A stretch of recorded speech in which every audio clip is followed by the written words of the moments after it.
तर नमस्कार मित्रांनो, आपल्या सर्वांचं स्वागत आहे महाराष्ट्र टॉक मध्ये। तर आता आपण उपस्थित आहोत बदलापूरमध्ये गेल्या 5-6 दिवसांपासून मुसळधार पाऊस झालेला आहे। तर बदलापूरमध्येच नाही तर संपूर्ण महाराष्ट्रामध्ये जोरदार मुसळधार पाऊस पडत आहे। आता आपण उपस्थित आहोत बदलापूर नदीच्या इथं, जिथं बदलापूर नदीची पाणी पातळी जी कमीत कमी 16.5 असावी, तर आता ती क्रॉस झालेली आहे, त्याच्याहून जास्त झालेली आहे। 17.5 पर्यंत ही पाणी पातळी गेलेली आहे।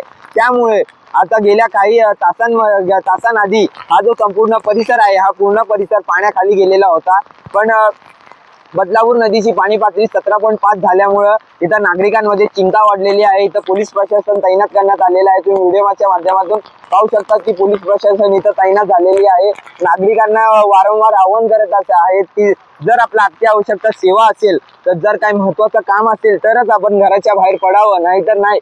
तुम्ही पाहू शकता की आपण उल्हास नदीच्या बाहेरच्या परिसरात आहोत। जो बाहेरचा परिसर म्हणजे या जो डाव्या बाजूला जो गार्डन आहे, तोही सुद्धा पाण्याखाली गेलेला आपल्याला पाहायला मिळत आहे। त्यासोबतच जो बदलापूर नदीचा जो हा ब्रिज तुम्हाला जो पाहायला मिळतंय की त्याच्या काही अंतरासाठी जो आहे तो पाणी उरलेला आहे, म्हणजे नदीला सुद्धा ओव्हरफ्लो करू शकते। जर गेल्या 5-6 तास असाच नॉन स्टॉप पाऊस पडत राहिला तर बदलापूरमध्ये हा जो उल्हास नदीचा जो परिसर आहे तो पूर परिस्थिती होऊन जाणार आणि संपूर्ण हा परिसर पाण्याखाली जाईल आणि लोकांच्या घराघरामध्ये पाणी जाईल।